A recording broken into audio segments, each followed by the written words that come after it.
So as the housing market keeps recovering and there's more and more light at the end of a very long tunnel here, more and more people are looking at real estate again as an investment vehicle, and a lot of people want to get involved. They don't necessarily know how. They know that there is value in ownership and that is historically has been a great investment. The past couple years obviously saw some reputation bumps on real estate as far as it never losing value, and we did see that that was the case. However, fairly rapidly as far as investments go, we saw that also recover. So a lot of the guff that real estate was taking as an investment vehicle a couple years ago, people who had structured those investments pretty well and didn't try to chew up all the equity as fast as possible and leave the properties not cash flowing or whatever, and those people floated out of the real estate turnover, real estate explosion unscathed. I mean, now the values are largely back up across most major markets in the country. Those that are not already all the way up are at some point going to be. So long-term wise, real estate, I believe, has kind of proven its value as an investment because it has an intrinsic value, and there's no way around that. I mean, there's an intrinsic value in the dirt. You can pick it up, you can use it, you can live on it, you can eat out of it. There's a million different things that real estate will always have that intrinsic value for. So now that everybody's kind of popping back out of the woodwork and looking at real estate again, especially with the stock market being somewhat volatile and other things going on, they can't get really good returns out of conventional investments anymore. Especially a lot of foreign investment from all over the place is looking at buying, especially American real estate, but real estate all over the world is always a great investment. So one of the questions that comes up is, if I don't have a background in real estate, if I'm not an agent, if I'm not a contractor, if I'm not somebody who, how do I break in? Do I just have to get can I get approved for a mortgage and, go find a house, and what do I do? Basically is the question. And the long story short, I mean, I've covered this in my ways to get involved in investing video, which you can find links below. But when you start your real estate investing business, you have to make some core decisions. There are different facets of the business to get involved in. There are many ways that you can get started. One of the key ways that a lot of people would like to get started that's relatively low risk on their part is to be the money. You can be the hunter who finds the deals and the properties. You can be the builder who repairs and flips them. You can be the money that buys them. And being the money is a great way to get involved in real estate investing. You get the benefits of a sturdy vehicle to put your money into. And overall, it's just a very solid thing to put your money into. So one of the ways that people can get involved in real estate investing as the money right now, I mean, you say, oh, well, I don't have, an extra $100,000 laying around that I can use to go buy a property. You don't have to. A lot of people, especially working people, if you've been working for, 10 years, you still got 15 years till you retire or whatever, you might have a lot of money built up in an IRA. Or a retirement account, a 401, a KEGO. There's a million different variables or types of investment that you may have for your retirement. All of them pretty much share the same common denominator in that there's some level of tax deferment to roll your money in. So it's a way to protect your money from the government taxing the heck out of it as soon as you get it. And it is it's a stash of cash that you've got, but you can't really do anything with. Well, there is a way for you to use that, and that way is the self-directed IRA.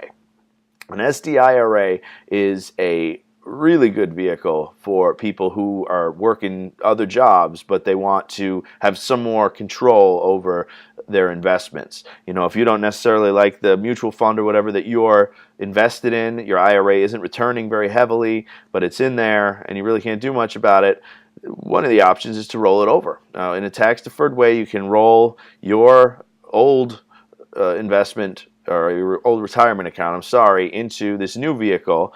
And basically there's two key types that I've seen. There may be more, but at least the two that I'm familiar with of these self-directed IRAs. You roll it over to them.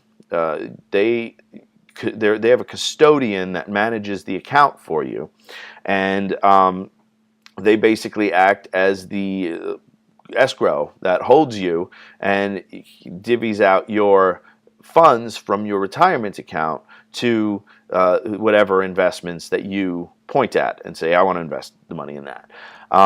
The two types that I've seen are what I refer to as managed account. And a managed self-directed IRA, you basically ask them, you're like, all right, I want to invest $40,000 into XYZ LLC and make it go. And they will charge you management fees, and they will draft up everything, send the checks out, do all that stuff for you, and you basically have to ask them to do any of the movements for you. As far as, but I mean, like anything else, like a mutual fund, you got to pay the management fees. They're going to charge you extra money basically for writing the checks for you and stuff like that.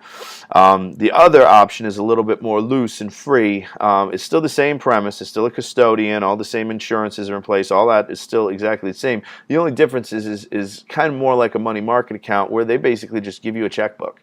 Now, you can't obviously take that checkbook and write checks for you to pay your bills with, because it's still a retirement account, but you personally can go and write a check to XYZ LLC and hand it to them. And there is much lower overhead. It's more like an index fund, if you're familiar with the securities, where they don't have the same management charges that you have to worry about. So it ends up being less expensive for you to make decisions about where you're investing. So that's a huge difference between those two types. And this video isn't about selling either one, so I'm not getting kickbacks from some company about which one that you should go with, because they're all very competitive with each other, obviously. But I would only advise you to find one that gives you the ability to write checks yourself. They're not checks, but write out the investments yourself, instead of having to pay the extra money to have someone else do basic clerical work for you. So the key thing is still that, I mean, it's an investment. So you have to be passive. And you can't be an active component. You can't be the one flipping the house. You're not going to be physically doing the work to move the property. You're the money. You're not the whole thing. If you are, that will cease to become tax deferred income. If the IRS sees you using it in a way that they don't consider passive investment, they will notice, and they will, there will be issues. I'm not an accountant, and I'm not a lawyer. This is my moment of, disclaiming that, I mean, all of this stuff should be run through your accountant. Talk to all the other people with lots more letters past their name than me about all the different specifics about your situation. There, disclaimed. But you definitely want to make sure that whatever you're doing, that line is maintained between you being a passive and an active investor.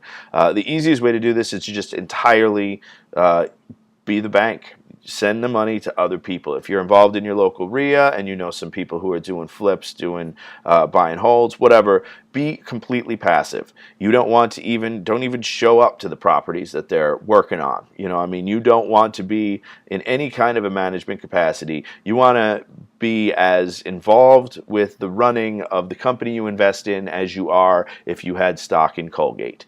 Nobody wants to hear from you on the board of directors at Colgate, probably. That's my guess. Same kind of thing here. You do all of your research before you decide to give another investor your money who's actively doing the projects. And then once you've found the person that you believe in and you trust, and you know that they are doing what they say they're doing, and they know how to do what they're doing, and they've got a track record of doing it, take your hands off. Be passive and just wait for the return. There's two key ways to use the self-directed IRA to be the private money, and those two paradigms are basically short-term returns and long-term returns. A short-term return would be most easily explained is when you're financing flippers. So somebody who wants to flip a property may, get a property, however they do, whether they get it off HUD or they get it from the bank or whatever, they get a deal, they get a hold of a deal, and they'll give you some kind of a write-up. I mean, at least that's what I do. I generate when I'm doing my own homework on a property. I have spreadsheets that generate basically the investment's return potential. Generate some comps, give you the homework that says that this is a worthwhile property, and they're going to fix it up. All right, we're picking it up for $40,000. We're putting $15,000 into it. On the market, it's worth $100 once we flip it. Whatever. They should have data that backs all that up. And again, they should probably have a track record of doing it before. You don't really want to take your retirement money and give it to somebody to try and experiment with the first time. However, even that being said, from a risk perspective, real estate's still awesome, because worst case scenario, if you get involved with somebody who is investing in a property and they have acquired a property at below market value, and then they completely flake out on you, and whatever happens, if chuds come up from the sewers and eat them and they disappear from the face of the earth, they move to Argentina to start a cocaine smuggling ring, whatever they do, that is the problem, and they disappear, you've still got a note basically on that property. So that property has an intrinsic value. If they own it and they purchased it under market value, there are many times that as the investor, you will actually take the property and make more money than if they had gone through the whole thing and just given you your return, your 8-10% return on the money, because now you've got the property that they bought for 20% under market value. So from a risk perspective, I think it's considerably better than some of the securities that I've seen floating out there, where you really don't have anything of intrinsic value backing up the note. With every real estate deal, you've got built-in value that can't go anywhere. They're not going to, even if they flake out on you and disappear, they're not going to take all the dirt out and move it with them when they go. I mean, it's dirt. It's staying where it's at, and it's got its permanent value. Well, it's flexible market value, but it's got a value no matter what. Nothing goes for $0. I mean, I'm in Detroit and just outside of Detroit, and even no matter what, every property has a value. And now we're seeing even that. I mean, more and more of those properties, those values are coming up because people realize, oh, wait a minute, you can get a property for how much in Detroit?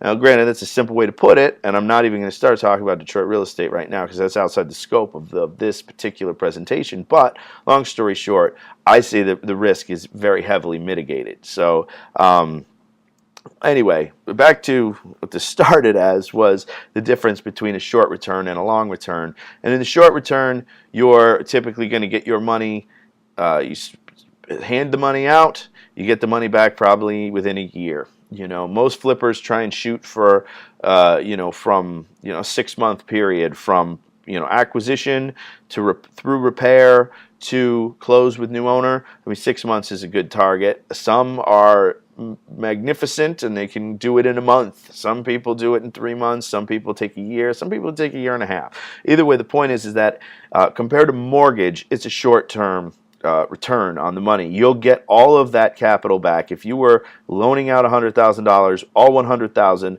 plus the interest will be back in a short period of time, versus the longer version of that, which would be more like a mortgage. And this is a much better vehicle for some people if you are, if you're 15 years from retiring. I mean, why would you want the money back if it's performing? So, I mean, if you can't touch it anyway because it's held up until your retirement and you've still got, 20 years until you can touch it or do anything with it, then why wouldn't you leave it in there long term? If you've got, a property that's,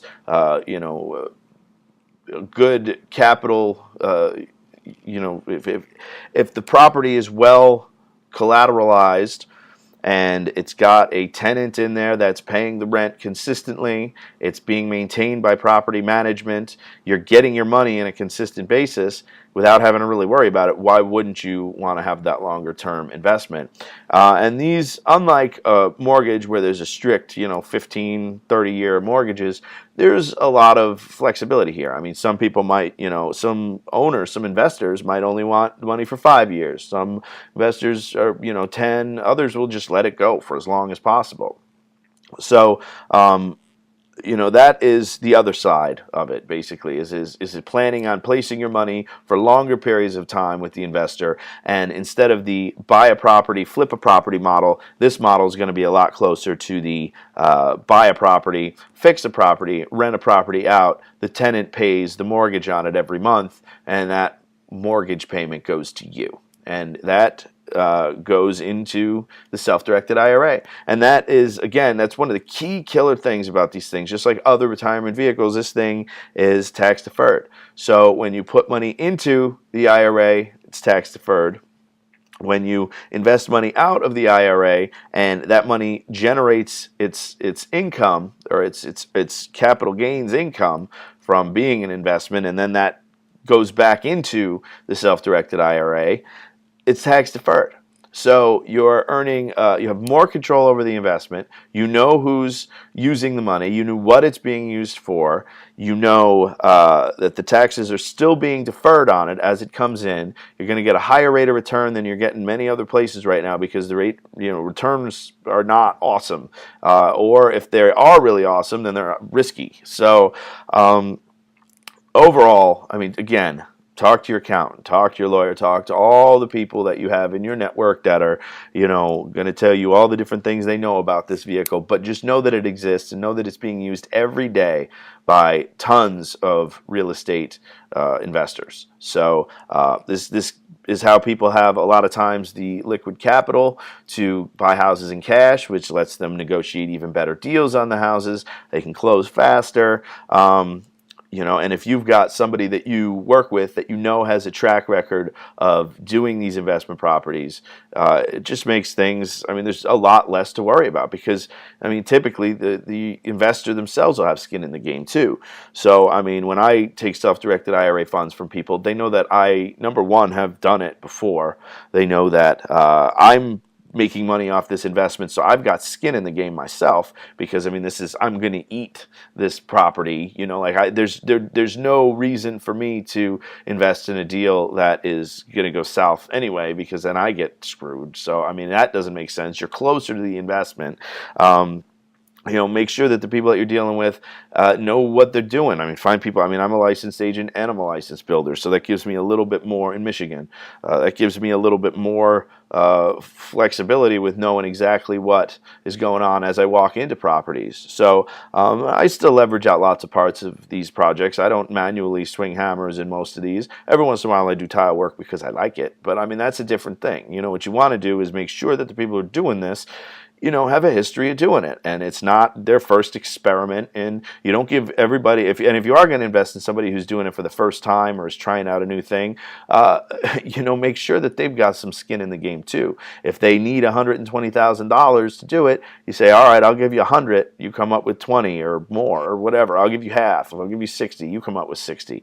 You need them to have that imperative. You need them to have that urgency, that motivation. But overall, self-directed IRAs are awesome. It's just one of the tools that are in the toolbox. It's a way to keep those tax deferments, but get involved in real estate. It'll have you out there and meeting people in the community. And the more and more people that you meet, the better opportunities come to you.